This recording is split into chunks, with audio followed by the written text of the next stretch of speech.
గత కొన్ని సంవత్సరాల నుండి మా యొక్క మారుపేర్ల సమస్యపై మేము పోరాటాలకు సిద్ధపడి ఈరోజు ఈ సింగరేణి హెడ్ ఆఫీస్ ముందు చేరుకోవడం జరిగింది. గత వారం రోజుల నుండి గోదావరిఖనిలో 3 రోజులు నిరాహార దీక్ష చేయడం జరిగింది. ఈరోజు ఇక్కడికి వచ్చి కూడా ఇది 3వ రోజు.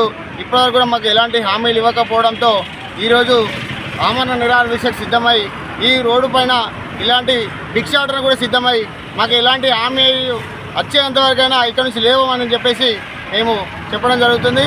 ఈ కాంగ్రెస్ ప్రభుత్వానికి మేము ఇన్ని చేస్తున్నా కూడా ఎలాంటి కనికరం లేకుండా మమ్మల్ని రోడ్డు మీద ఇబ్బందులు పెడుతుంది. ఈ కాంగ్రెస్ ప్రభుత్వాన్ని ఇంకా కూడా హెచ్చరించి ఎంత దూరంకైనా సిద్ధమని తెలియజేస్తున్నాం.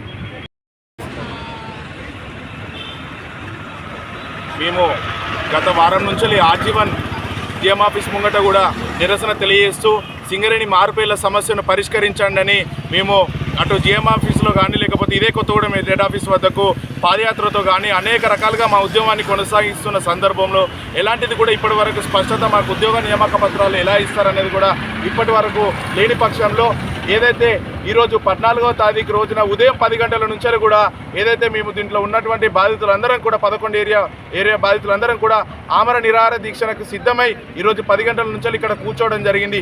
దీనిపైనైనా కనీసం ఈరోజు ఏదైతే కార్మికులకు సంబంధించినటువంటి పిల్లలు ఈరోజు ఈ విధంగా సచ్చే కాడికైనా ఉద్యోగం వచ్చుడా సచ్చుడా అన్న నివాదంతో ఇక్కడ ఉన్నారు. కాబట్టి దయచేసి సింగరేణి యాజమాన్యాన్ని అటు కాంగ్రెస్ ప్రభుత్వాన్ని 2 చేతులు జోడించి ఇంతకు మించింది అయితే ఏది లేదు. ఇప్పటికీ దీంట్లో 3 వ్యక్తులు జరిగింది.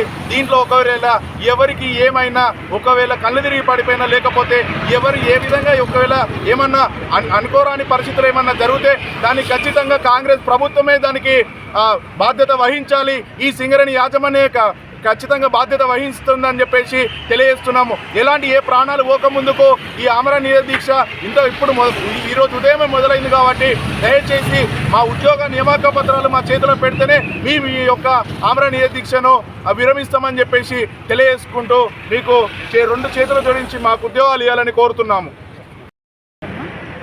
మేము గోదావరిఖనిలో 3 రోజులు నిరాహార చేస్తాం. ఇక్కడ 3 రోజులు అవుతుంది.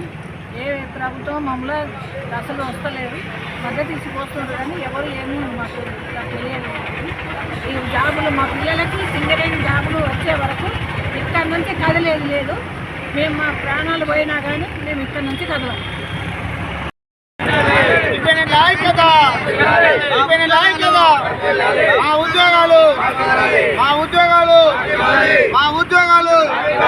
మార్పేర్ల ఐక్యత, మార్పేర్ విజయమైన కేసులు, మార్పేర్ విజయమైన కేసులు, మార్పేర్ విజయమైన కేసులు, మార్పేర్ విజయమైన కేసులు.